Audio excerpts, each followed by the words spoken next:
Man, yeah, just wear the beanie. That's it. That's pretty solid. I feel good about that. That's a good way to start this. Get the attitude up high, you know. Good trade 2 J's if you could become Wolverine. Where are you getting all this information? I definitely heard some rumors about it. Are you still going? I get goosebumps thinking about it because it's like you can hear them get. The car, I was going to qualify and I was going to drive that out the racetrack. Just threw the hood over the ditch and Longest employee of knots. You did some digging there, huh?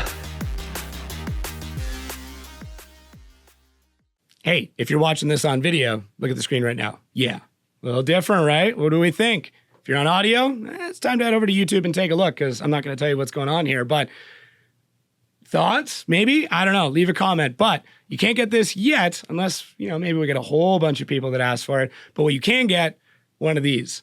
You can get your very own teal toque. Head over to shopfd.com. Use podcast24 at checkout. Save yourself 20%.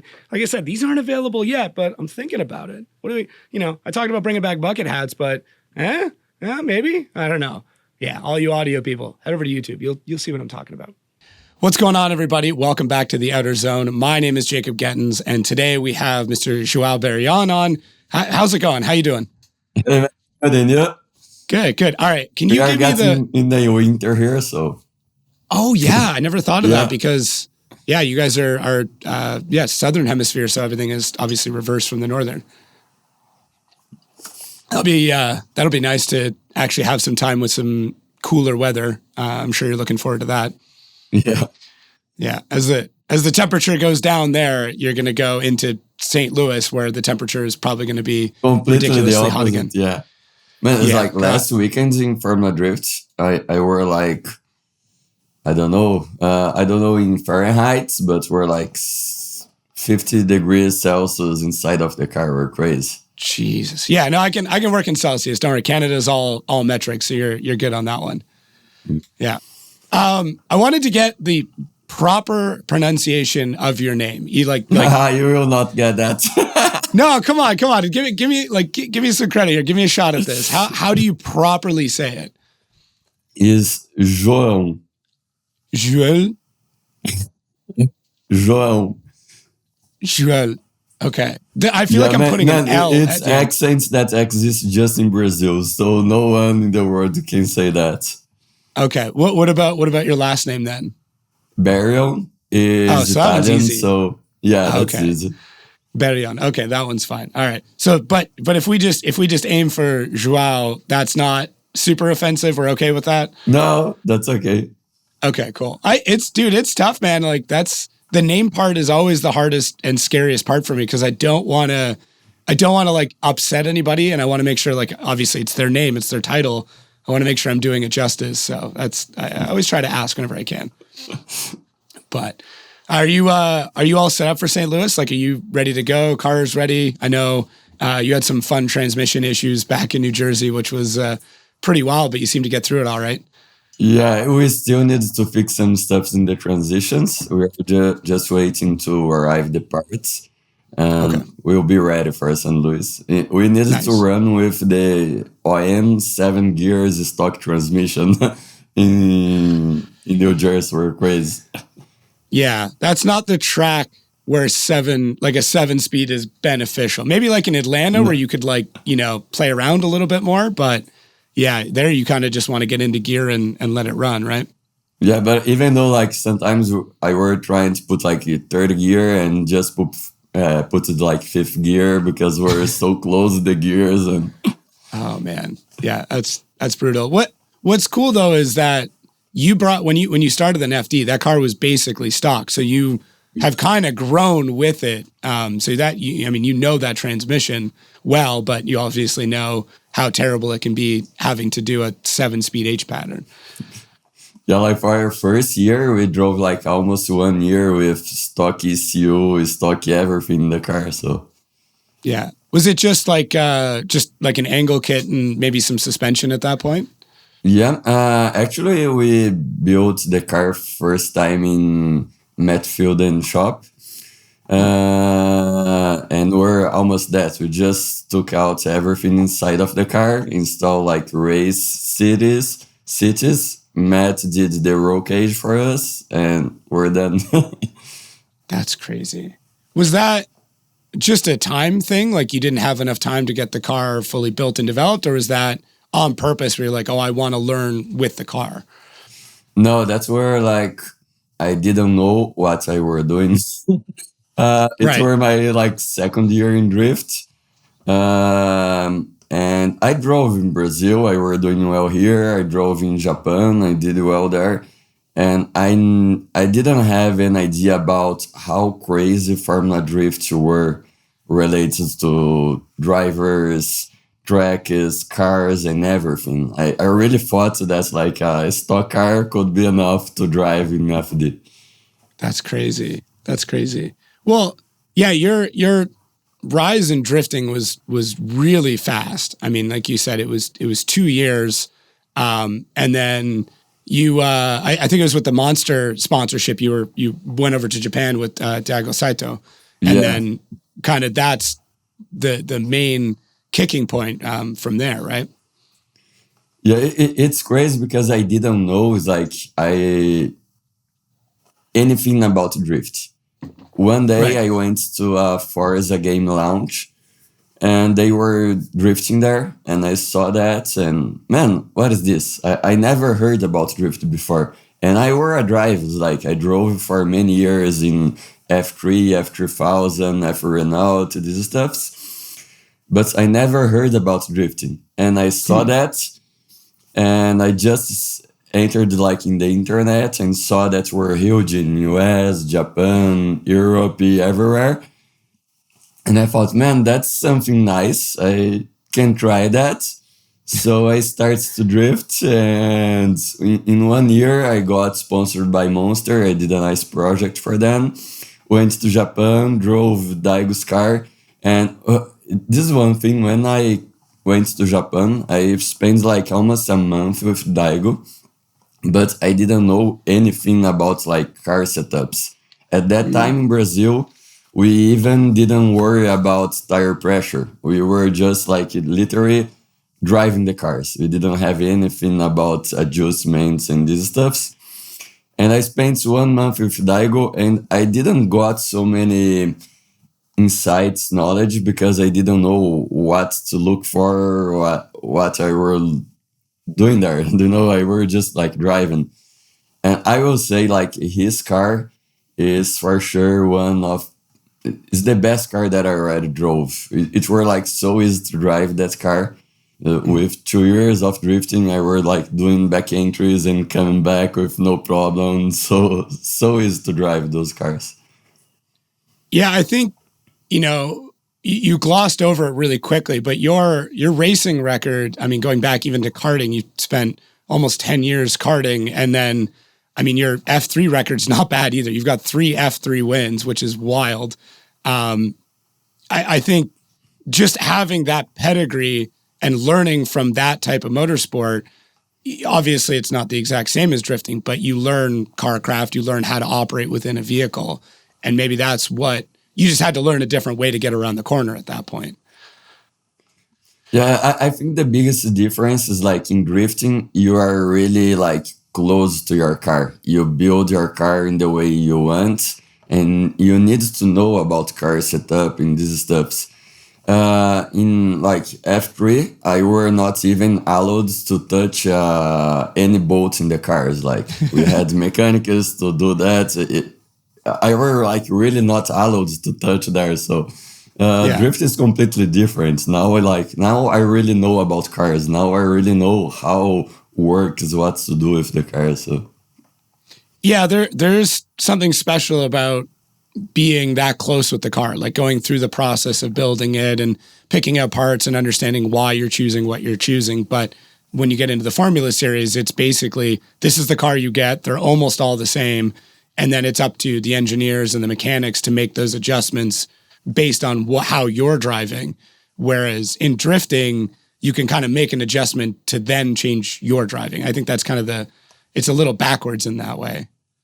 Yeah. And I will say like in drifting, there is no real recipe. You know, it's like people have completely different car setups and they works. It's like, we don't have like one direction to follow. You can have many different stuffs and works. So we are still learning how to set up a drift car. Not just me. I would say like all drivers, we are still learning.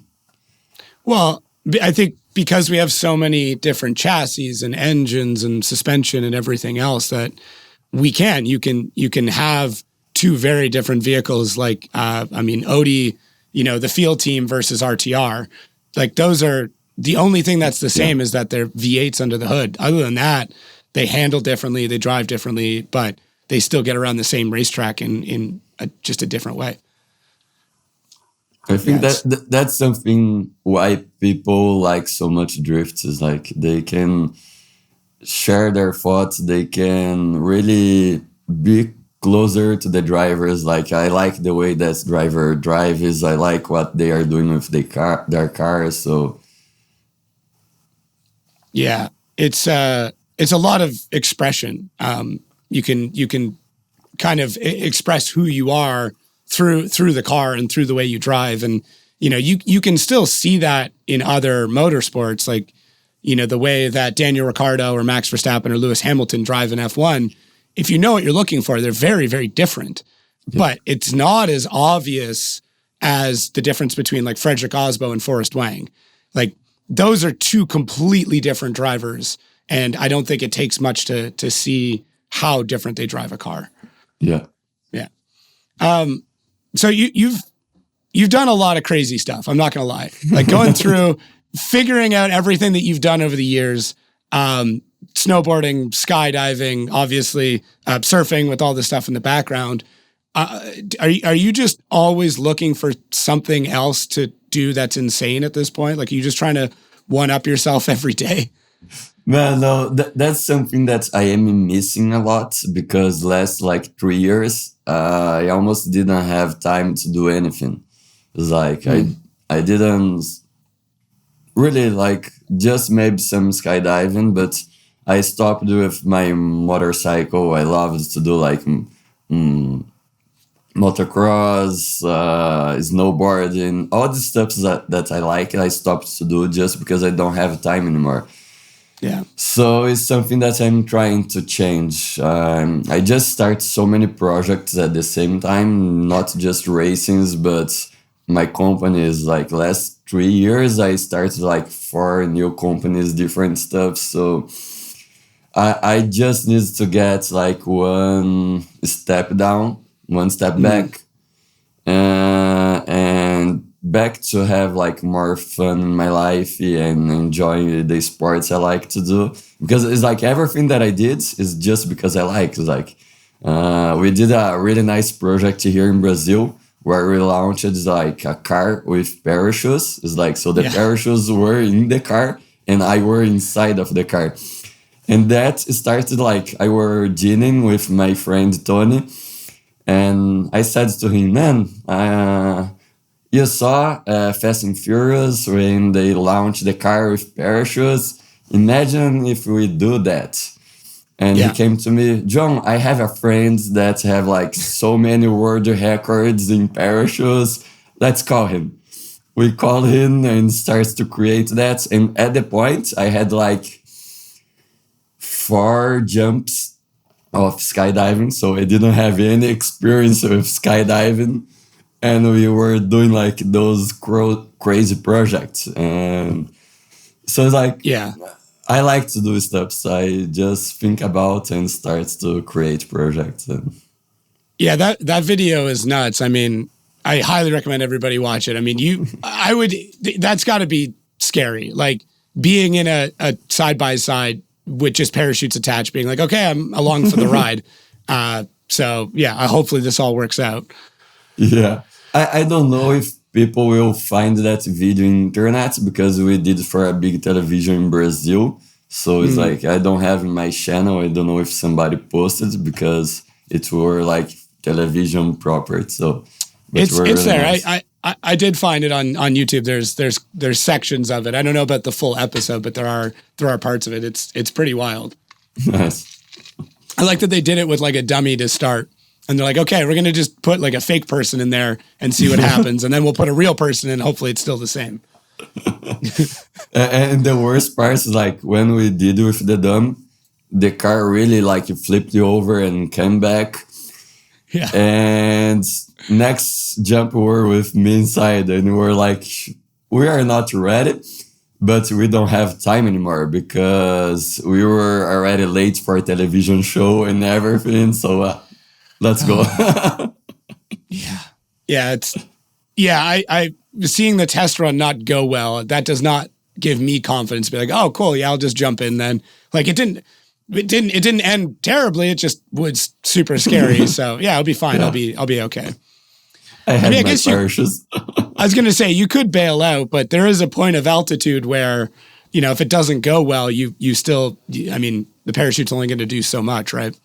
Yeah. We had like 5 seconds from the launch point to maybe out of the car if needs. So we had like 5 seconds to get out of the car if something gets wrong. Yeah, I'm good. Thanks, though. I'll leave that to you. As much as I like doing dumb stuff, I don't. That one I'm gonna leave to other people. That's for sure. With all the extreme sports and stuff, I mean, you've been through a ton of injuries, like 13 plus broken bones. Like this is how are you feeling? Because like you got to be sore every day. Man, I don't know. It's like, and the worst part is like I broke once at a time, like doing different stuffs. We're not like a big crash that I broke everything at the same time. So just one after another, right? Yeah, but my body, like I have 37 years, and sometimes I feel like 60 just because of so much hurt in the morning. And oh man, that's crazy. I assume you were like this as a kid too. I'd heard that like your first broken bone was at like 9 months. So like you started early getting hurt. How do you know that? I know things, man. I know things. So you must have been a handful as a kid then. Like if this is how you are as an adult, I'm sure your parents were like, what are we going to do with him? I started like to ride motorcycles by myself with like 5 years old. So Jesus.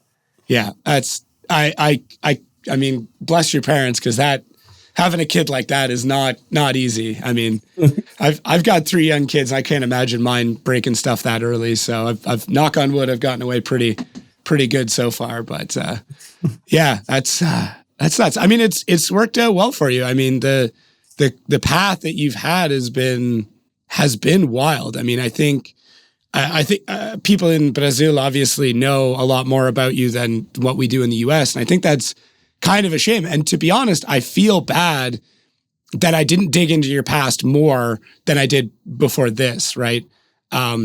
Because it is wild. Like just between the karting stuff, some of your education, you did some stuff at Harvard. Like you're not the person that I thought you were, to be perfectly honest.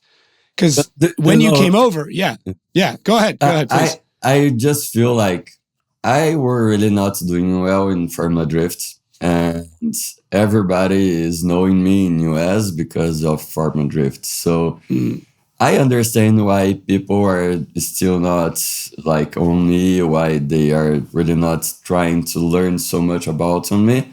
It's like I need to do better in Formula Drift. And this is one thing that we are working hard for this year.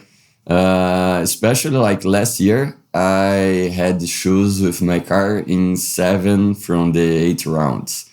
Yeah. So this is something that we need to change. And I am now in a point that I know that when my car is working, I can do well. So I am happy because I can feel that now. It's like a year ago, I really thought that I were not in the level of everybody there. And now I know that I am in the level of the other drivers, and I just need to like have a better car. I already won like some battles this year. So I know that's something that I need to change. And I think one thing is I had so many stuffs at the same time last years that I didn't have like time to improve myself. I built a really nice scene setup here It's like it's behind of me. Oh, And nice. I didn't have like time to practice. I did like maybe in 1 year, 30 minutes driving there. So I spent like 28 days during the whole day last year in my house. So it's like, imagine 1 year you spend just 28 days in your house. And in these 28 days, you have so much stuff to do that you even don't have like time for yourself. So this is what I'm trying to change. Go like a step back and have more time for me as a driver to be more prepared and do better in Formula Drift. I think we've already seen it. I mean, Orlando, arguably you had some of the best driving you've had. The car looked good. Even through practice, you could tell you were getting confident. We saw some shines of that in New Jersey as well. Like it's I mean, even Atlanta, like it's coming together. It's there. Coming in with a very short period of experience with a car that was not ready to go, and then mechanical issue after mechanical issue, it's tough to display how talented of a driver you are. You didn't make it easy on yourself, that's for sure. Yeah. But we are getting there. And I will say one thing for people that are starting drift. Seeing racing and seeing practice is something so good. It's like last year I didn't have so much time to do that. This year I'm starting to do. So we just recreate my car in the sim. So thanks Magic and Extreme to help me with that. And now I can even get my car better just by practicing there, because I can try different setups in the car, and really stuff that we are doing here in the sim is working in real life. So I don't have so much time to practice in real life, but now that I have my car here in the sim, I can have more seat time, and it's helping. Well, I think it's tough too, just because you don't, how often are you driving that Corvette, right? Like when you fly back Just home, during the you're in race. other cars. Yeah, you're in other cars that are very different. Obviously, you're very well known for that. Was it 65 Mustang? Yeah. Which, I mean, driving that is sick. Don't get me wrong. I'm sure some people were upset that you took basically a museum quality car and turned it into a drift car. But that is very different than driving a fully hooked up Corvette FD car, right? Like those are two different worlds, basically. For sure. And now in Brazil, I drive RTR Mustang. That's completely different from the Corvette. It's not a full FD car, the RTR that I drive here, just because we don't need that much of power here. We don't use those bigger tires in Brazil, but it's a completely different way to drive. And I really do better in Mustangs than in Corvette, so... Well, maybe we'll see, another RTR driver. I mean, at some point, Vaughn's going to need another guy. You've already got an RTR. I don't want to start any rumors here, but I kind of want to start a rumor. I'm not you've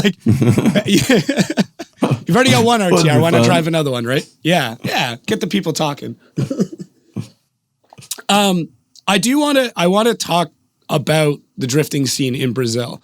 Obviously, Ultimate Drift, super cool competition. We're seeing a lot of drivers coming into that and coming out of that doing really well. Can you give me a bit of a history on drifting in Brazil? Because I'm not super familiar with it. I see, yourself, Higa, other drivers coming out of there, which is great. But obviously it had to start somewhere. Yeah. Drifting started in Brazil maybe 15 years ago. The thing is, drifting in Brazil always had a good start for 1-2 years and shut down. And happened this 3, 4, or 5 times before I started drifting. I think I would not say that I were the first one, but I probably were one of the biggest guy really changing drift for regular sports. It's I came from F3, other stuffs, so I had more connections with those kind of people. So once I started drifting, they start to look for drift. So the companies start to look for drifting, and I have almost sure that I were the first really driver to live with the drift. You know, like drift is what pay all my bills. So before I do that, I don't think any other drivers did that in Brazil. So after I started drifting, and especially like Ultimate Drift, I think is the really first big competition that is staying there like for 4 years almost now. We started the Ultimate Drift during pandemic, so we have like 4 years now, and almost 60 drivers every round in 2 different like pro and like pro spec. So is the level of the drivers, level of the cars, they are changing so much. The number of the funds we have in the rounds, and we have some nice tracks in Brazil. Like we have one that Adam and Z came to Brazil to drive here. It were Meg Space. It's like really a mountain that they build a track in the mountain. So it's crazy. They brought like guys from Japan to build that track. So That's super cool. it's just growing a lot. It's like Ultimate Drift is something that helps me because as a driver, I need to have a nice championship to show what I can do. Yeah, it's I mean, having somewhere to drive at a competitive level at home is definitely key. I mean, drivers from Japan, I mean, even like Simon Olsen driving Norwegian Drift Championship when he's home, like it's tough because the easy move, quote unquote easy, is to just move to the US, drive in the US, because that is where there's just stuff going on every weekend, right? Like you can't drive through a city or a state any weekend and like you're going to find drifting. So that's the easy decision. But then that also means, you know, moving to another country, not being in Brazil where, you know, that's where you came up. So I'm sure that you've had that thought of like, why don't I just move to the US and put into it? But what's the balance? Like what's your back and forth when it comes to trying to do something like that? The difficult part for me is like I have my companies in Brazil. I am one of the owners of the championship in Brazil. So really almost all the money that I got came from Brazil.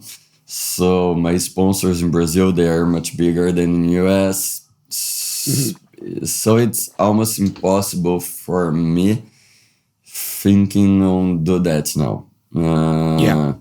You talked like about Simon, and Simon is an example for me from what I am looking for. It's like I talked a lot with him last year. If you remember Simon 2 years ago, he were not like even able to win like one battle. And once he changed for old team with a really good car and everything, now he's fighting for the championship 2 years later. So we were talking a lot about that. Like sometimes not just the level of your driving, is the level of your racing car, your skills, and all this stuff is behind. But we are getting, I think, on that point now, especially with C-Magic and Extreme building a structure for us. Like we have a nice rig, a nice team, everything now. So I think a lot of it is just not being a team owner. Like when Simon was running before, he was still having to arrange different things and you know, find, you know, or work with his team managers and mechanics and stuff like that to get everything done. Whereas now, you know, he can show up and just do what he needs to do. I mean, I've known Simon for a really long time. I've worked with Simon, so that's an easy one for me to talk about. But like his big thing is like going and getting a massage. Like when he comes to the US, like it's one of his favorite things to do is to like relax, reset, go get a massage. And when you're managing a team, you have much less time to go do something like that or go get a good meal or whatever. So, but now I'm not saying that he's getting lazy by any means, but like he can show up later, right? He can get to the track later. He can sleep in more. He knows that everything is going to be ready to go. He shows up, does his driver's meeting, gets in the car, it's set, right? And Chris, the mechanic that works with him, I don't know if Chris's total role, so I don't know if he's crew chief or whatever he is now, but Chris can just say to Simon, this is what we've done, go drive the car. And then that's it, done. And he can just focus on drive, and it shows. I think like I look for a balance between these steps because I really like to work in my car. I really like to know what we are doing there and creating new steps for the car. So I don't see myself being a guy that will just show up for driving. But at the same time, I cannot be the guy that is taking care of every single thing in the team. So I just looking like for a balance between this. Yeah, I think you have to. I mean, there are definitely people who need to have, they need to oversee a lot of it. Not micromanaging, but at least for their own comfort, know that the things that they ask to be done are done. And that is where the confidence in the driving comes from. And some drivers just need to focus on nothing but the actual driving part, and then they're good. So it's just trying to figure out what works best for you and then build the team that can do that, right? Yeah. Is it the same sets of mechanics and staff and crew between Brazil and the US, or what's the divide there? No, it's a completely different team. In Brazil, I have like my team here, Barbarios. In Brazil, it's just so much easier because we don't have like so much power in the car, so it's not breaking every single stuff during all the races. So my team here works really, really well.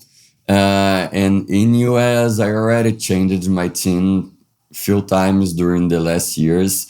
Just trying to find like not just the right people, because I already had so many good people working with me, but people that have the time and have the experience with drifting and these stuffs. Now my crew chief is Brandon. Brandon already drove in FD a few years ago, Brandon Wicknick, so he knows much more about what we need to do in the car to be ready, what are the points that usually breaks, and this stuff. So I think we are going to a good point now, having him on my team and having like a more reliable car, really focus on what's important. Yeah, having Brandon on there, great driver and obviously understands, what spares you need to bring with you, what's going to break the most often, or even just having any notes on what the track is like, right? Tracks that he's driven before, or understanding who he needs to speak to get that information. Because like, I'm sure coming over as somebody where, English is not your first language, having to understand the American culture, everything around that is just another layer that makes this more difficult, especially having to run the team. Yeah, I do agree. It's one thing you said, like, Brandon knows what to do. If we go to a track that we don't know anybody, he will know some shop around, some people, some other drivers that can help us. So that's for sure helps a lot. It's like in the beginning, all my team were Brazilians. So we were just not connecting with other teams, not changing so much information. And this is one thing nice in US. When I started to drive, like other drivers like Castro, in my first race, he came to talk with me and said, João, what are you using in your car? Like, what tire PSI and these stuffs? And we're just like, man, this is something that we never share in Brazil. Yeah. But I didn't know anything about like car setup in US or anything, so I started to share with him, and he gave me so many like advices on what to do and these stuffs. And this is one thing nice in US. If you know people, you can talk to them about what you're doing in your car, what you can do to have like a better car. Many of the drivers and the teams, they don't mind about share knowledge. Maybe like RTR, they don't like to share anything, but many of the other teams, they share with no problem. And this is one thing nice in US. Yeah, I think we're at a point where the driving is super, super close that like it doesn't, maybe not that it doesn't matter, but it's just like everybody wants really close battles. Everybody wants to beat somebody on the highest level. Like drivers are disappointed when they get the win because somebody broke due to a mechanical. They're like, no. If I'm going to beat you, I want to beat you properly, not because your car broke. So I think there is part of that. I do think that it's just everybody wants the sport to get better. So like, why are we holding back this info, right? Don't get me wrong. Drivers hide a lot of stuff. There's stuff going on with cars and the paddock, and not that I know of anybody deliberately breaking the rules, but like you always hear the rumors that this person's doing that thing, or they're tricking the system that way. But yeah, I think we want everybody to do well. We want to showcase the sport in the best way. So why not help a driver that has less experience? Really. So yeah, it's good. I'm happy to hear that you've had a really positive experience with a lot of different drivers, and it's cool that the drivers you're mentioning are not even American drivers either. Like Dominican, Norwegian. True. Like not that the American drivers are bad, but yeah. But if you look for like Formula Drifts, I have like maybe more than a half of the drivers are not from US. Yeah.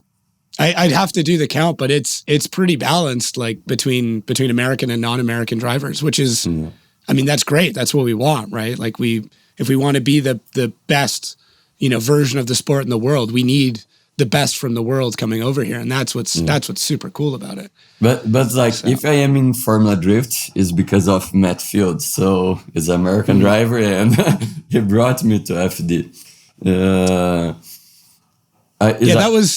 That was after competing with him or against him in Japan, right? Yeah, that's true. Like I went to FIA in Japan, and here we're competing. Odi were there and some other drivers, and it's like it were my second year in drift, so I did well for the experience that I had.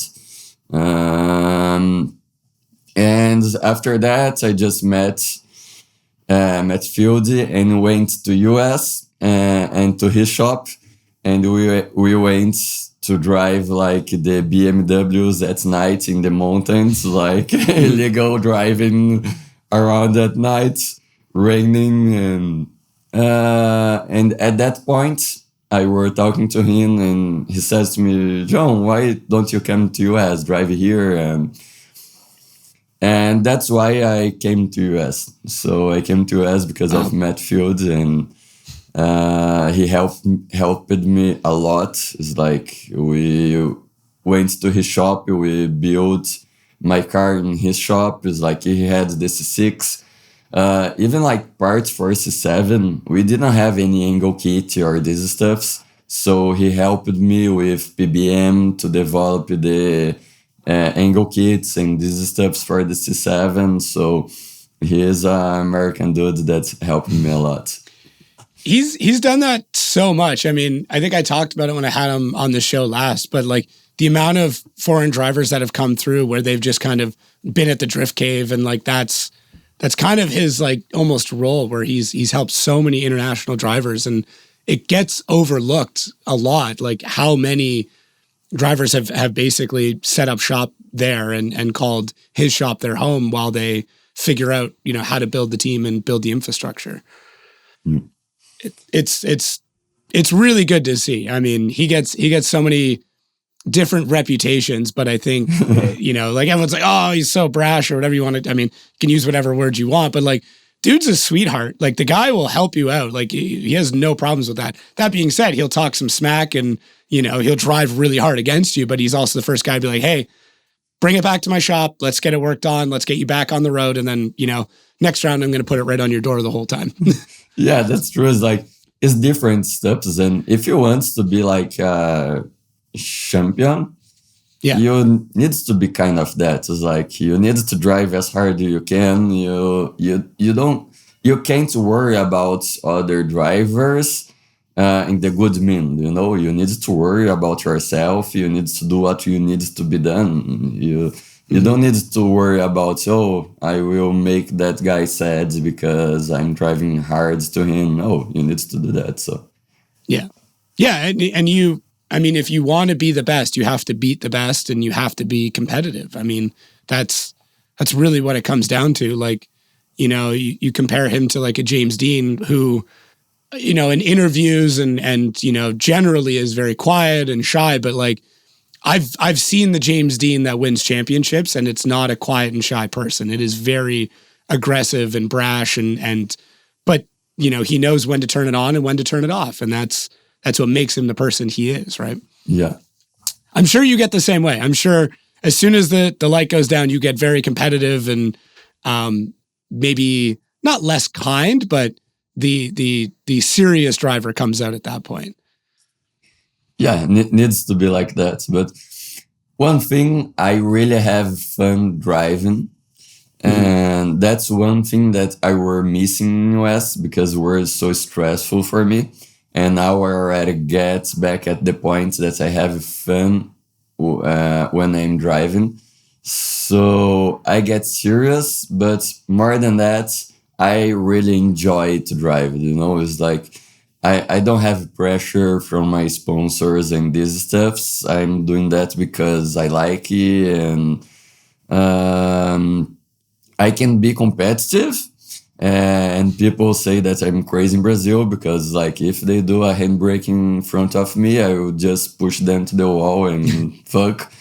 But I'm a nice guy, so I think that I got that balance in Brazil. I still kind of far off that in US. I'm getting there, but that's how it works. I wonder if some of it's just driving more in the US, like finding a weekend ahead of time to go drive the car and push it to its limits and stuff. Cause like, it's taken this long to get this far, but I think you're so close to being, regularly top 16, top 8 driver. It's just a time with the car and understanding what needs to be done and what you need to do to get to that point. Like I would love to see you come out and run a couple of other events, but obviously I know the schedule is the toughest part of that. Yeah, that's true.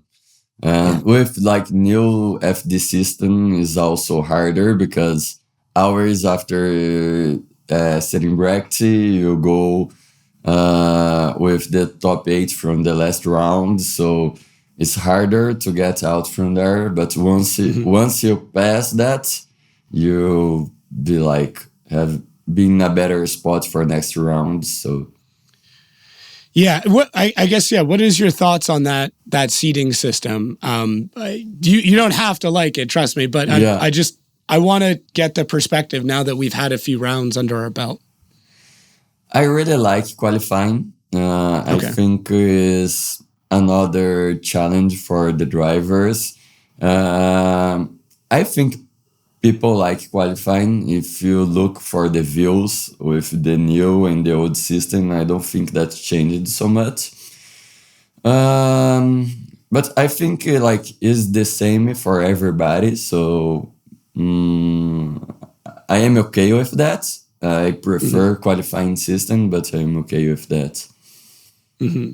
I think no, go ahead. Oh no, go ahead. No. I think like one nice thing we did in Ultimate Drift in Brazil. Now we still have qualifying and we have 5 judges for the battles. And I think that's where a change that helped a lot. It's like during this year, we almost didn't have any results that people were like really disagreeing. Just because we have like more people looking for what's happening, so the chances of having something going wrong or some judge just not seeing something is like much less than were. And if you look for other sports, like all sports that are judging, freestyle, surfing, ballet, and random sports, many of them went to 5 judges and they don't have protests because many of those sports had protests in the past with 3 judges, and many of them moved to 5 judges and took out the protest and worked for them. I don't see why will not work for drifting. I think one big issue is like find 5 judges because no one wants to judge. It's like a harsh job to judge. Yeah, I agree. I mean, we've got 4 now. I mean, we're not far off from just getting 1 more, right? There are definitely some very qualified people in the U.S. From a lot of different series that I feel like could jump into it. I think having the addition of Reese really changed a lot of people's minds because you're talking about somebody who's a drifting instructor who very much knows how the cars work, who drives not an FD level car, but I mean, it's a dry sump LS, 3Z or 370Z, which I got to do a ride along in. That is a quick car. Like it is a very high level car.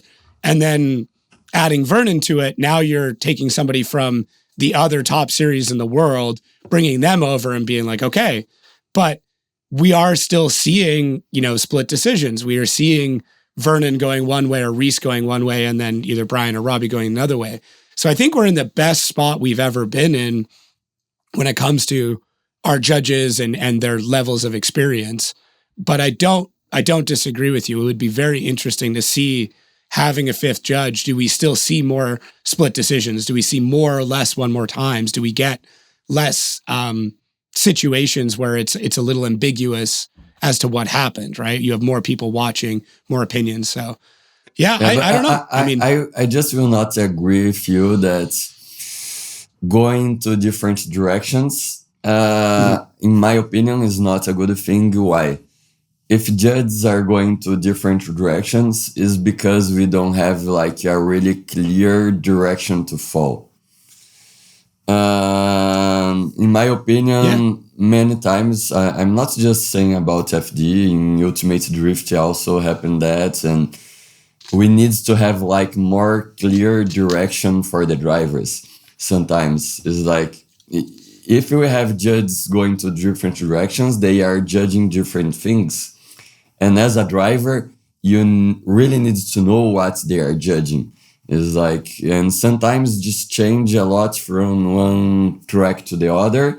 And the judges didn't say for the drivers that they are changing the way that they are judging.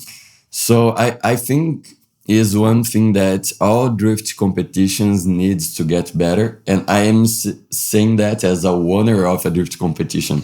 And I know how hard is that, like to have the judges really talking to each other and having like a clear direction and making the drivers understanding the direction they are going, like what they are really judging in a battle, what they want to see. They really put more focus in the lead or in the chase. It's better to be like really close but not in the same angle, or half car away but with the same angle. And it's changing from one round to the other. And I don't know, it's just something it's hard, but I think we need to improve that in general, like having more clear direction for the drivers to really know what they need to do. I don't know if you knew this or not, but tickets are on sale for FD, and I get a way that you can save a little bit of money. So when you're buying your tickets, right before checkout, there's a little box that says like coupon code. Put in FD podcast. Boom, saved you some money. Don't believe me? Go try it. Seriously, go do it. See what happens. I think I don't disagree with you in some cases. I think there's always room for improvement. Like no matter what, if we ever think we've got it nailed, like that's the worst mindset to have. Period. Like no matter what it is. Most of the problematic calls or weird things come down to like the actual incidents, like the actual contacts. I would say that takes up probably 70 to 80% of the calls that people get mad about is who's at fault for an incident. If we could find a way to solve that a little bit better, that would help a ton. And then I think when it comes to the actual judging, let's say you have a clean run of who did better, or who did worse. I understand what you're getting at. Like I want to know, like, is proximity better than angle or line? Like, give me a very clear list of okay, you go to proximity first, right? Whoever was closer. Okay, if they're about the same closeness, is it then angle? And then if they're at about the same angle, who is on the better line? Like maybe that sort of tier breakdown is a little bit needed, where it's very, very clear this is how we judge this or that. Because like, I mean, filling a zone is filling a zone, in my opinion, right? Like your rear wheels need to stay inside this box. And then, I won't say what judge, but one of them has had a thought, an idea, and maybe I'll get them to elaborate on a different time. But like where we see the most problems are actually inside clips. Like the inside clip is the biggest problem area because there's no way to do it cleanly. Like you're going to have contacted inside clips. So trying to develop a track map where it's just outside zones might be a better way to do it. Yeah. I like that. It's like in New Jersey, I think the judges did a really nice work. We're like really clear for us what to do there. I think it's harder in different tracks. Like when you go to Atlanta, it's a really hard track to understand. It's like because you have so many different lines, so many different points to go, and that came like much more difficult, and like create everything outside maybe would be easier to judge and for the drivers to understand what they want. And at the same point, I don't think that we'll get any point easier the contact judgments. It's like always we will have different visions from the judges. I don't think we'll, even if we develop like new tools, I don't think that we'll make this easier or people will complain less about this. But I think it's part of the sports, do you know? It's judging. It's like UFC is judging. It's not always knockout in UFC.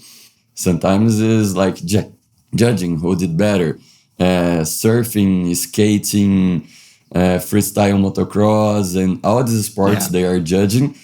People will always complain.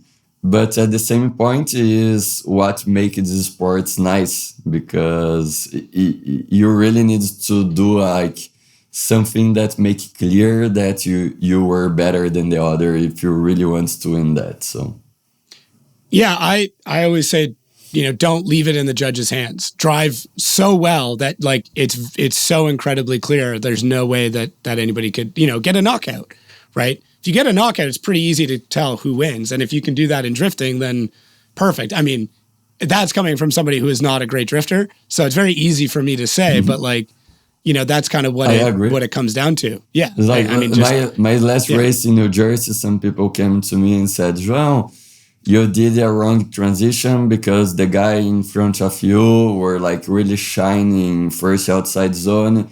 And I said, okay, maybe that happened, but like my lead run also were not 100%. I cannot complain about that. It's like if I want to complain about something, I really need to be like my perfect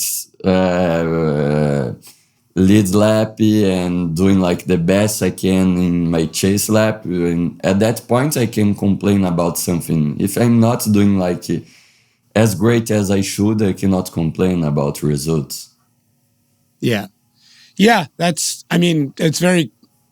it's good to hear you kind of looking at it in that way too, being like, yeah, I know, maybe I felt like I should have won this, but I can also see why I didn't win it, and it is because of these things. So, and I'm sure it's easier to think and say those things now, right after the battle. I mean, I think a lot of drivers should be kind of forgiven of their thoughts right after a battle, because you don't know. You only know what you know from being in the car. But after watching it over and over and over again, often you're like, oh, okay, never mind. I see where I've screwed up. I've seen it. I've seen drivers come right out of the car to complain about something, and then they see the replay, and then they're like, oh, never mind. Like, yeah. I didn't see that from inside the car. I didn't feel that from inside the car. And then they realized maybe how far back they were, how hard they missed a transition or something. If you look like for the last 3 years in FD, it's like 95% of the judges were right. Will happen sometimes that the judge just doesn't see something, and this will happen always. But the most part, they are like they were right in the results, and some battles really can go to like both ways. And it's tough. It's not a job I would want. I mean, that's for sure. I'm much happier. Sure. I already judged for a few rounds, and I will not do that anymore. I'm all good. I used to say you couldn't pay me enough, but you definitely could pay me enough. It's just going to be a lot of money, that's for sure. Yeah. And I'm going to need like a week's vacation afterwards. So, I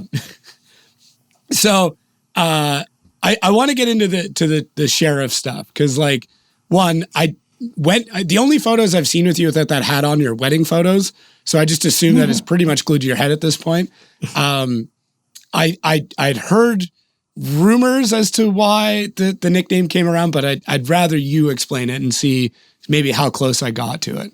Yeah, that's it. Like, before I started drifting, I were like for 10 years out of the races, just working the companies. And I have one friend that he was preparing bulls to bull riders.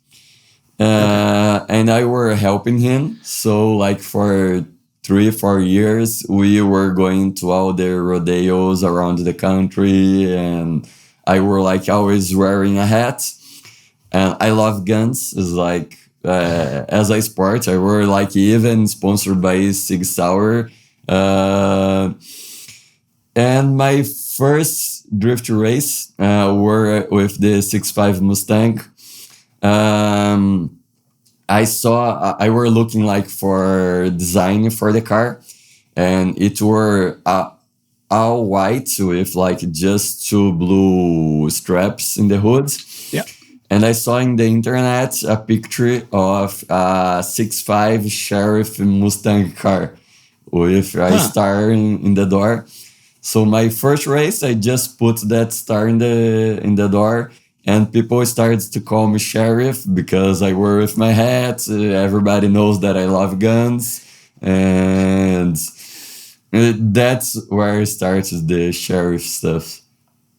Okay. I'm assuming that's where your racing number comes from too, is a 357 Magnum, right? Yeah, that's true. I love, like, I don't have my 367 here, but I have one really special that's on my side here. I will show you.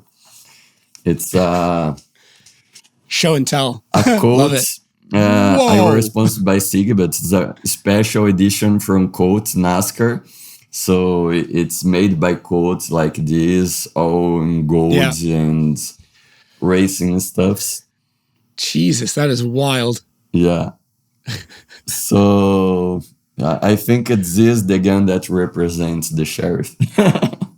I think so. I mean, a Colt revolver is an American classic, really. Yeah. Like it's what do they say? It's what won the West.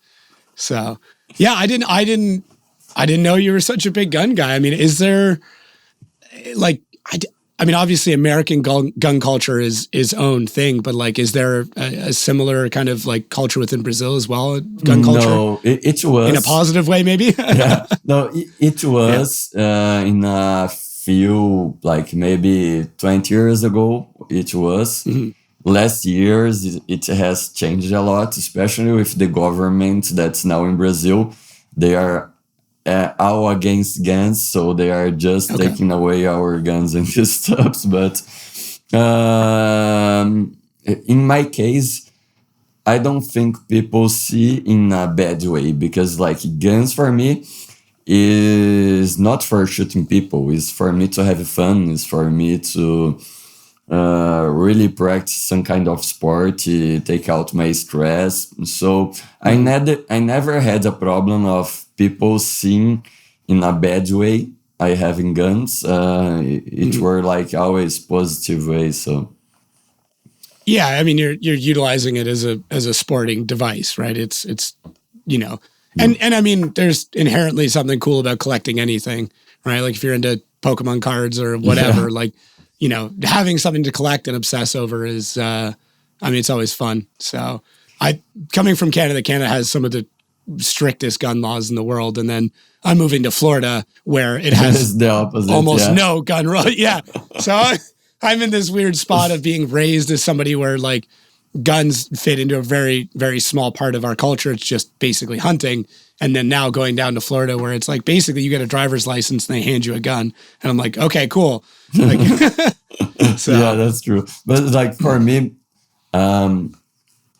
guns, they are, especially when we practice, like, I don't know the name in English, but APSC is like the fast shooting with many different targets. It's a place that's really similar to when I am driving. It's like, it's all about you, all about precision and fasteners. So for me, when I am shooting, I am realizing myself sometimes as much as when I am driving. So like the same kind of focus, right? Like the same mindset of that target fixation of just staring at what you need to do. Yeah. Yeah. Do you shake your head the same way when you're shooting? Because I've seen you at the line where your head's just kind of like going back and forth. I don't know how you aim doing that, but no, not when I'm shooting or when I'm driving, just before starting. Yeah. At the starting line, you can see you just kind of doing this. It's interesting. I always love the in-car rituals that different drivers have, or how they get themselves into the game. And that was one that I had kind of noticed before, and then I had confirmed that it was something that you did do.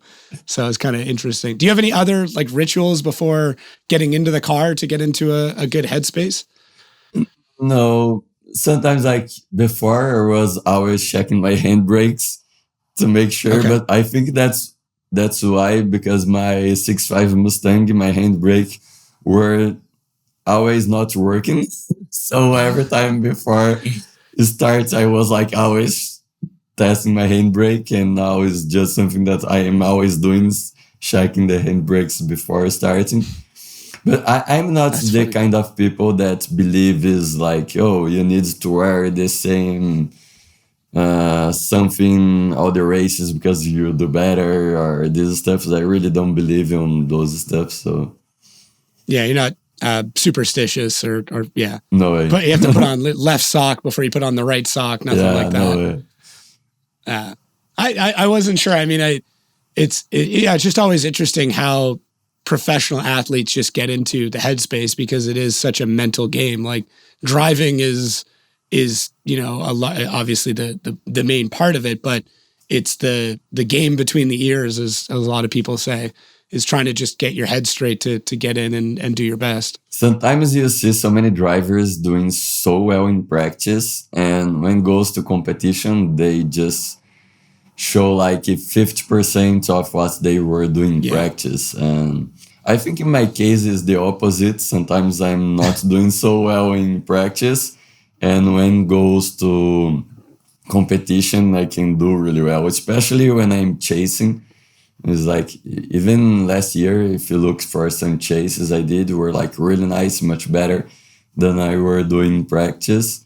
So I think I have a really good mental spot where I can really concentrate myself, and I don't get so much pressure from competition. So Yeah, you thrive under that chaos. And I mean, somebody has so much going on like you do, multiple companies, race programs in 2 different countries, TV stuff that you're doing.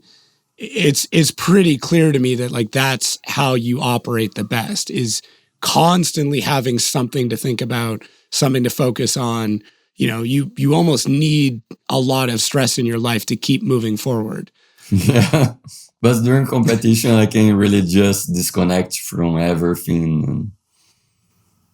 and be there and just focus on what you need to do. Yeah. I mean, that's good. I think there's a lot of people who don't, who just, they get caught in their own head. I don't want to point out any drivers in particular, but there's been quite a few drivers this year that I've seen that, where in practice, I'm like, oh, this is it. Like, this is their weekend. They're going to go out and crush. And then they get into competition and you're like, what are you doing? Like you had this, everything was perfect. Like your last practice run, you were dooring people. And now you're struggling just to do what needs to be done. And I don't know where that comes from. I don't know if that's just a lot of stress or a lot of expectation, but something needs to change in those drivers. And it's not just one. There's 3 that I'm thinking of, where it's like just all practice. I'm like, you could win this event easily. And then first battle, you're like, okay, never mind. Yeah, like, I saw that. Yeah. I don't know. I wish we could help them more, if that's like a mental coach thing or what it is. Yeah, I feel like before, especially in F3, F3000, these stuffs, we were so concentrated and so focused on that. It's like we had a mental preparation for the races. We have like people helping us with that. And when we go to drift, everybody started like as a fun thing and never had a really preparation for that. So maybe that's why it's like you don't have like a professional person helping you with that. So I think many of the drivers need that. It's like, I think it's something that helped me a lot. So learning is like how to visualize what you are doing. So it's like before racing, I just go there, stay for 10 minutes with my eyes closed and thinking about what I will do, how the car is working for that track, what are the movements that I can do to make like my lap better, especially like last racing New Jersey, for example. Everybody, not everybody, but it's like many of the drivers were struggling in first outside zone. Nobody were like, not nobody, but most part were not getting the first outside zone just because the track were cooling a lot, getting more grippy, and almost no one like really prepared themselves for that.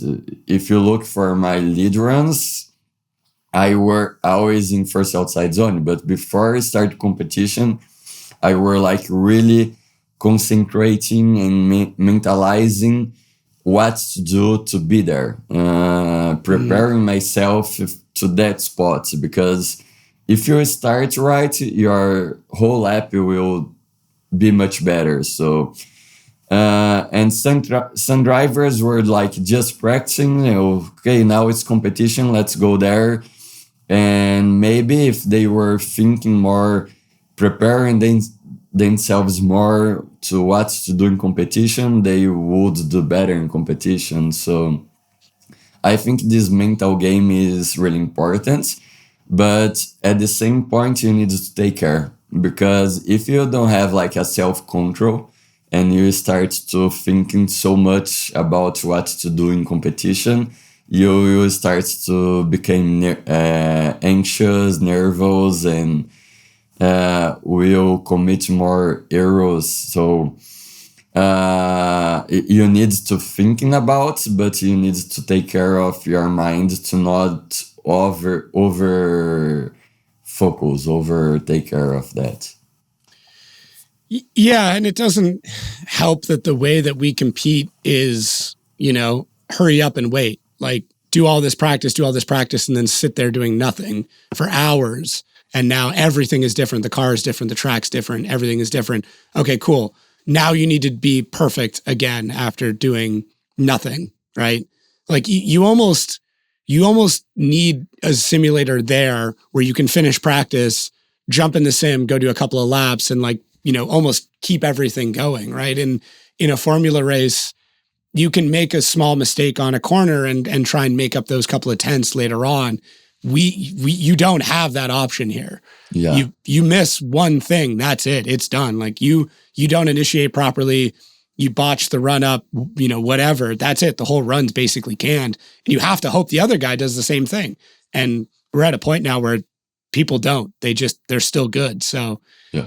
It's so weird. When it comes to I will say motorsport. it's like Formula One qualifying. All battles we do is like Formula One qualify. It's a lap that needs to be perfect. Yeah.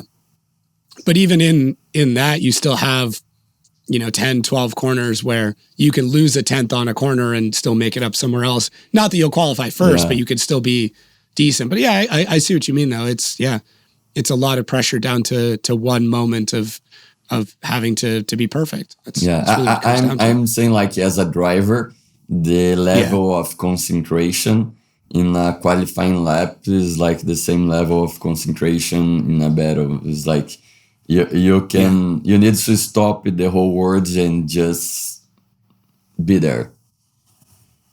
Yeah, you have to be. Yeah, you have to drown everything else out. You can't be thinking about anything, the stress, the pressure, your family, whatever. Like it just has to be that moment, and that's the only way to do well, really. Yeah.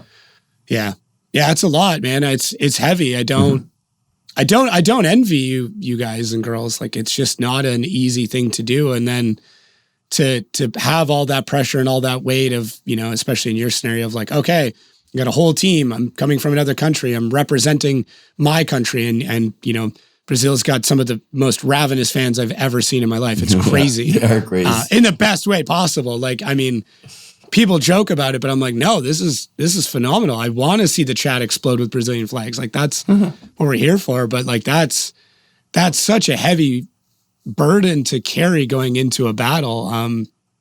Is it stuff you think about? Like, do you deliberately not go online before something? Like, how are you disconnecting?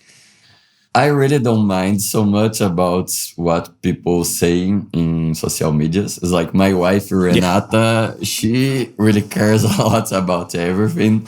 I don't. I think like in Brazil, we don't have so much sports as US or as other countries. Like in Brazil, most part is soccer games. Mm-hmm. And we don't have like almost anything more. So that's why I think it's so much easier to get bigger in Brazil than in US or other countries. But at the same time, people pick teams in Brazil. So it's like people think they need to be or Barion or Iga. They don't think that they can be in both teams. So this is something that it's how it works in Brazil.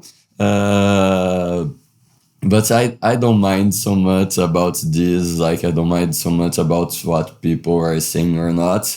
I know what I'm doing. I know that I need to do better, so I'm working on that. And but at the same time, the support that they give to us here, it's so amazing. It's like so many messages. Like sometimes people even get mad because I don't answer. But like in a race weekend, I got more than 1,000 messages like in my inbox to answer. It's like impossible. And but that's so nice. It's like the support we give to people, and people sometimes doesn't realize the difference that we do in lives people. It's like in lives of people. So I received so many messages of like fathers and mothers saying, "Oh, my kids were just like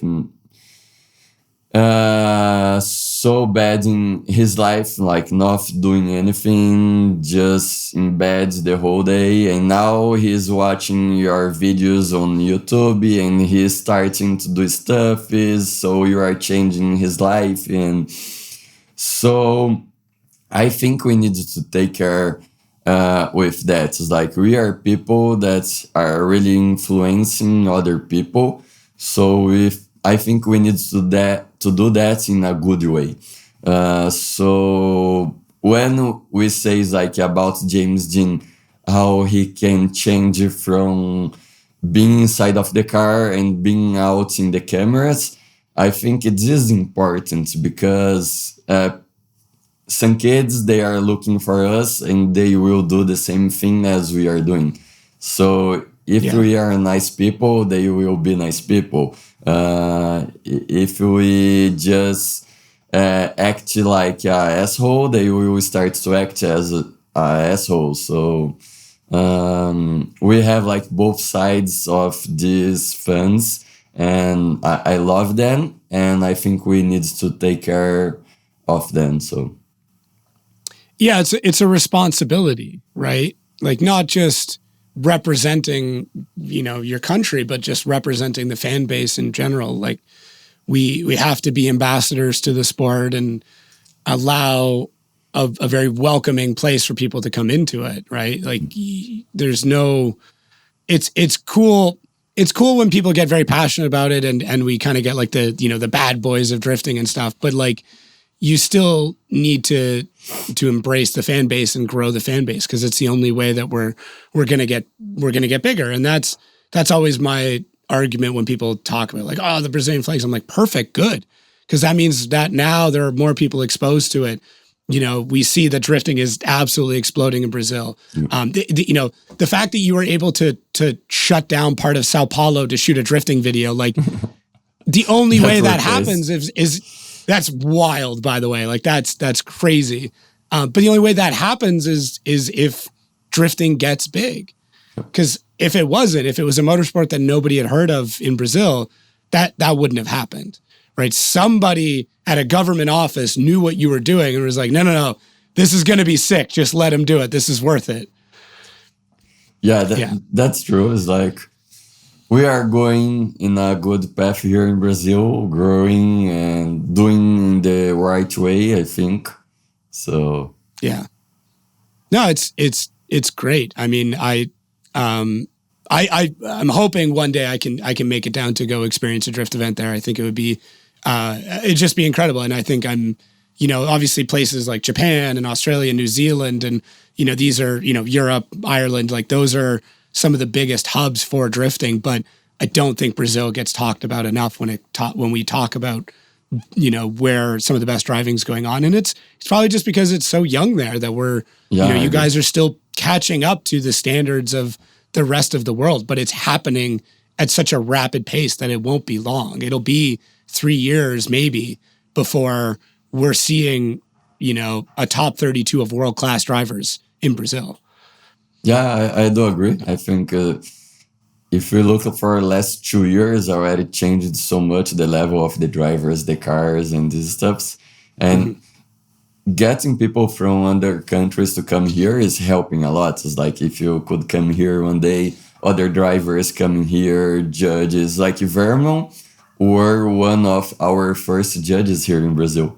So I met him in Japan also, and we brought him to Brazil when we started.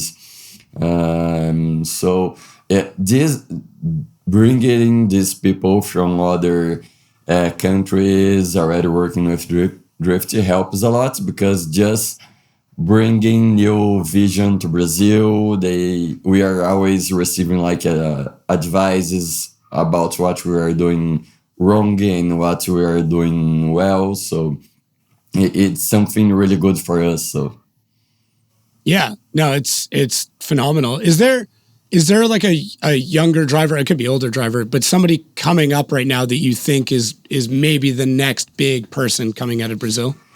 there are so many younger drivers here doing really well. It's like we have Lucas that were the first place last year in like Prospec. This year, last race, he just assumed the first place in the championship. So now he's first and I am second. We have Lucas, that's the son of Sergio. Sergio is one of the first drift drivers in Brazil. He had a series in Brazil. He still does some events.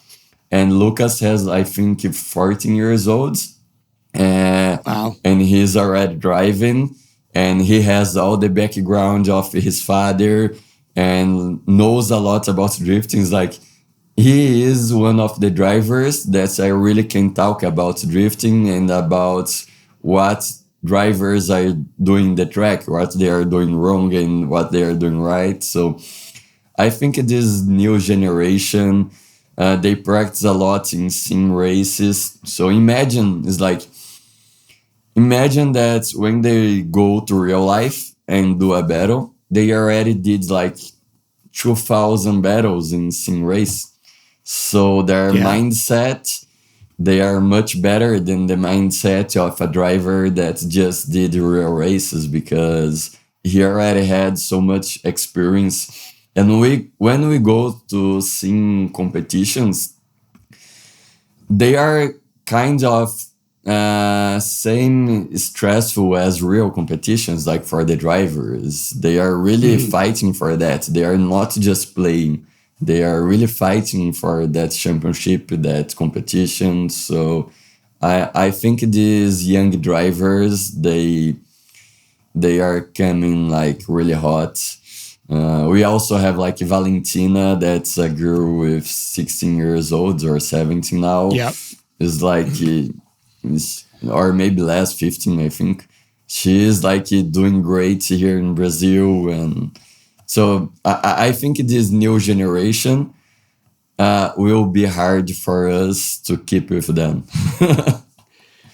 Yeah, it's only, I mean, it's only getting better.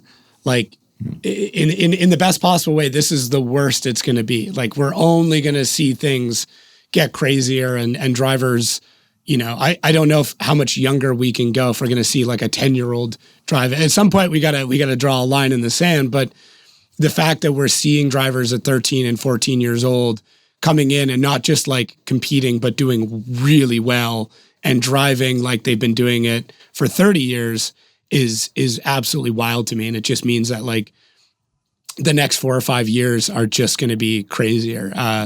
It was one of the FD staff members I said it to, and it was like the Connor Shanahan, Brandon Sorensen battles in Orlando. And I looked over, I'm like, the next 5 years of drifting looks incredible. Yeah. Like these guys are only going to get better. And that was arguably one of the greatest sets of battles I've ever seen. Like it was just fun. It was exciting. It was just door on door the entire time. Like you just didn't want it to stop. And the fact that like we're now starting to see those legendary battles every event, like top 32, we're seeing these battles go down. It's like, holy shit. Like what does this look like now in 2 years time, let alone 5? Yeah. Yeah. It's nuts. I know you've got a kind of a cool project in the works with your brand. Do you want to get into that a little bit? With the car care stuff coming up that you've been developing. Yeah, I know. You're like, I've got so many projects. I'm like, oh, which one? I was thinking about what project are we talking about? Yeah.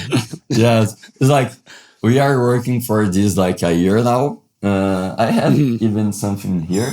We just opened like a factory with the products. We have like 25 different products, for car cares. Okay. So we have everything like to clean your car. So like dry cleaner, stuffs for your fuel. So octane boosters, fuel cleaners. Oh, nice. And, it's just some things like I have a really good social media. We have a nice brand. So I need to use that in some way and create stuff that could help me with budget, even to do better in races, because if I have more budget, I will have a better car and all these stuffs. And I had a friend that came to me and said, João, let's thinking about start like something related to cars. And so we start this project with car cares products, and we launched this like 1 week ago. So we are starting to sell these products online. We are starting to create a distribution plan in Brazil, and we are planning to go to US probably like in a year. We should be in US also with these products. So Nice. yeah, we just like do cool stuffs and with a high quality level. So our products that we do, they are really high level with nanotechnology and this stuff. So Nice. That's super exciting, especially if you're looking at pushing into the US market as well. So, yeah, hopefully we can get some, not samples, but like see it in action over the next few events. I don't know if you're planning on bringing any to St. Louis, sure. but cool. Yeah. Did you pick any like particular scent? Like I feel like I can tell a lot of detailing products by the way they smell. One of my favorite is Lucas Oil has their Slick Mist, and it smells like Earl Grey tea. Yeah. And I like obviously Matt uses it, and like I'll be walking by their pits and I can smell the moment they start spraying it. I'm like, I know exactly what that is. Yeah, I think this is one point. Is like our products. We thought about the smelling is like, so they are in Brazil. These kind of products, they are always like too sweet. So we are going to the opposite way. We are going to a really mature smelling. So it's not like a perfume, but is something that has like your identity. When you try this, you will see it's different from everything that is in the marketing. So Good. yeah, Good. and We need different. Yeah, especially like we use nanotechnology for this, so they smell last longer. They help us with other stuff. And Nice. I'm glad you're, taking the opportunity to do a little bit more with it too, and not just like, rebranding something. You're like, okay, cool. Like, let's do something that's awesome. If I'm going to put my name on it, if I'm going to push the product, I want it to be something that, that you're actually using, you'd want to use. Right. yeah, that's true. Yeah. No, that's good, man. I'm happy that it's all going this way. I mean, I feel like you're in a really, really cool spot where the driving is coming together. You representing drifting in Brazil, it's doing super well. The driving is nuts coming out of there. Yeah, you're on a really awesome path right now. Like everything is, I'm sure there's lots of stuff behind the scenes that's chaos and hell, but right now, from at least my perspective, things are going really well for you. Yeah, I do agree. I think like maybe 2 years ago, I lost my path and we're just lost with many steps at the same time. And now I think I got back to the right spot and things are going well. I need to thank my wife, Renata. She supports me so much in everything that I'm doing and helping me to put my mind in place. Is like what we need to do first, what is the projects that we need really to focus on and leave the other projects behind, because sometimes you had so much opportunities and you cannot take care of everything. So even sponsors, like I shut down some sponsors last year because it were overtaking my time. It's like 6 hours were one sponsor that I loved, and I needed to shut down because I didn't have time to do that anymore. So let's focus on races and good projects for next years, and we'll be in a good spot. So yeah, having a partner that can not just support, but like have difficult conversations with you is just so important. And I know she spots for you as well, and she's definitely given you some difficult. Obviously I don't speak Portuguese, but I know when somebody is giving somebody shit, and hearing her give you shit is some of the funniest things, because I don't know what is happening, but I know she is not happy with your driving, and it's so great to hear. Yeah, that's true. Sometimes I even make a joke. It's like, why are you so mad with me? Everything that I'm doing is wrong. No, it's good. It's important because especially as a spotter or the life partner in general, not being able to tell somebody that they're doing something incorrectly. Like if you just constantly tell somebody that they're fine, that everything's perfect, they're not going to get better. They're going to continue to suck. And she clearly has zero issue telling you when you're not doing things correctly. And this helps a lot. Like she is my spotter since last year and changed a lot. Just like first she studied a lot about drifting, so she really knows what she's talking about.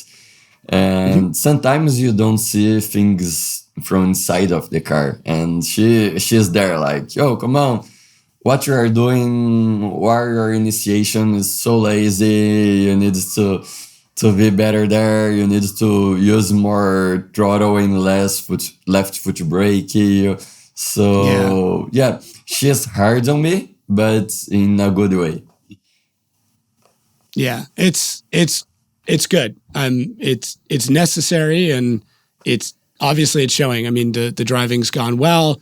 Like I said, business wise, everything seems to be going well. Program wise, it's been great. So yeah, that's a good match. You picked a good one. Yeah. Yeah, her and I've had a couple conversations, and she's funny as hell, so it's great. But cool. Yeah, anything else you want to chat about? Anything else you want to let everybody know about, or any plugs, anything like that? No, I think this is it. Now I really hope people starting to see me doing better and well in US. I really think we are in that point of starting to win more battles, starting to go to top 16, top 8. So working hard from now to be there and do our best and have a reliable car to drive as we drive in Brazil. It's like people when came to Brazil, if you ask it to Adam or to any other judge or driver that came to Brazil, they always say, João, you are one guy in Brazil and you are another guy in US. Just because I don't have like the same car, the same confidence. And I think we are going to that spot now. So yeah, you seem very close, and I hope people listening to this like understand a little bit better and do a little bit more research. Like I said, I feel bad that I didn't, and it's not right that I didn't. So I'm happy that I did it now, because like I said, going through your life journey was super, super cool. And if anybody has the time, do it. Just a quick Google is all you need. Because you'll definitely be a Joao fan once you're done. So I really appreciate the time, man. In my life, so you've definitely had some fun in your life. Your YouTube channel is great. Even just subtitles on, like just going through it. Your personality is Now I'm starting to do that in English. So actually, Andy from FD, he came to me like a few rounds ago and said, João, what are you doing? You now speak English, not like the best one, but speak English. You need to do everything in English for our fans here, and I'm starting to do that. Well, it's I mean, your English is pretty damn good. I wouldn't worry too much about it. We made it through this whole thing, and I wouldn't worry about it. And the more, I mean, obviously, the more you practice, like anything, the better it gets. So yeah, I'm really hoping we can find some time, and I'd love to make the trip down to Brazil. You'll have to introduce me to, I think it's called Picanha, racing that's Yeah? the best plate in Brazil. Picanha is like, you love that.